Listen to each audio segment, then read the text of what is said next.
Weakness systems have become a staple of RPG combat. By now, most games with enemy weaknesses have introduced some form of weakness system. Some are good, some are less good, but overall it's a welcomed and often expected part of combat. It's one of those systems that when it's missing, it can make the game feel a bit off. But you can't just mindlessly slap a weakness system into a game. Poorly thought out weakness systems often lead to the players spamming their strongest abilities, not really taking into consideration anything about the enemy. While a good system will reward players that take time to prepare for the encounter. I've been working on my own basic weakness system for some time now and had to do some research. So today we're diving into the world of weakness systems to answer what makes a good weakness system in an RPG. To answer that question, we first need to understand why we're adding a weakness system to begin with. The core reason to add one isn't because it's the RPG thing to do, but rather it's to solve a complexity issue. It's a system for adding nuance or complexity to the player's decision making. There are numerous ways of doing this, but weakness systems are just tried and true. We've used them for years, in many different forms, and most importantly, they work. Because of this, we have a history of games to reference, each with their own set of pros and cons. We can divide the weakness systems into roughly 4 different groups. The first is the opposite pairs system. It's a system where pairs of elements are weak against each other. A popular example of this is Final Fantasy X, where fire beats ice, but ice also beats fire. This system is probably the easiest to understand, and that's a good thing. Final Fantasy X is a relatively simple game. Their elemental weakness system just rewards prepared players with increased damage, making battles go by faster.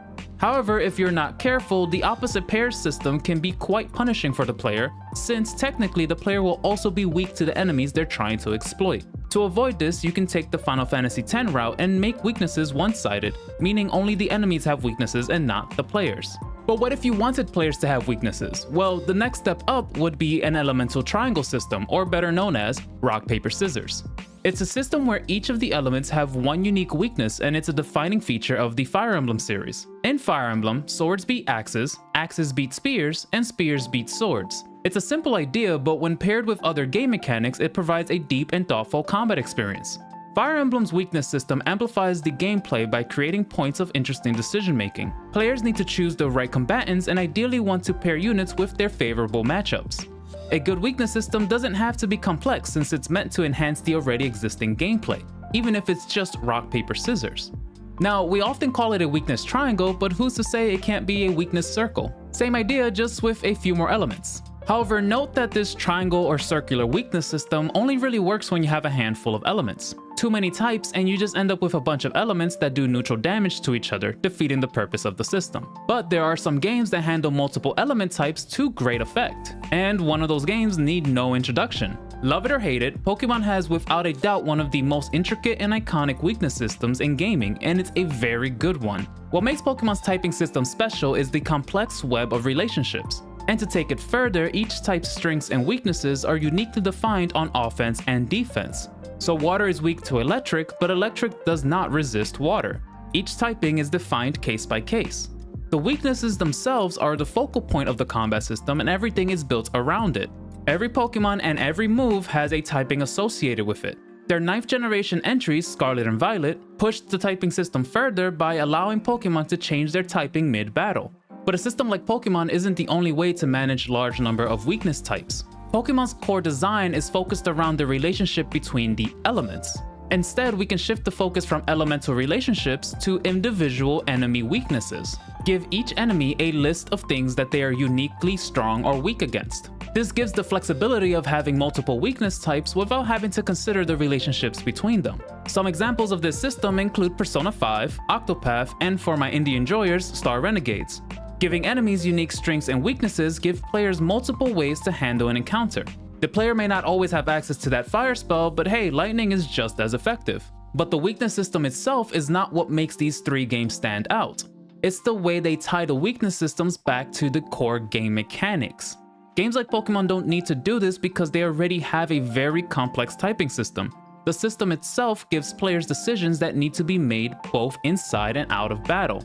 But not every game has a complex web of weaknesses, so in other games, you'll find that the weakness system is typically tied to other game mechanics, most commonly a break or a stagger system. Persona 5, for example, has a one more mechanic where not only do you get increased damage, but you also stun the enemy and gain an additional turn. And if you stun all the enemies on the field, you gain access to an all-out attack. In Octopath, it's a similar idea. Hitting weaknesses will lead to an enemy break, causing them to delay their turn and take increased damage. And in Star Renegades, not only will hitting weaknesses lead to a break, but it will also regenerate your Fury Gauge, which is used for your stronger abilities. There are many more examples like Sea of Stars, Final Fantasy Remake, or the SMT games. But the key takeaway is that by tying weaknesses to other game mechanics, we can add nuance to player decision making. But the system's interactions with other mechanics doesn't always have to be that complex. An excellent example of that is Paper Mario. You might not realize it, but Paper Mario does have a small weakness system. Mario's abilities are jump, hammer, and item, and there are enemies in the game that are weak to or counter each of those options. The system itself is simple, but Nintendo has found a way to make it fun and rewarding. This is because what the system lacks in complexity, it makes up for in risk-reward. Hitting a resistant target in other games usually just gets your damage cut in half.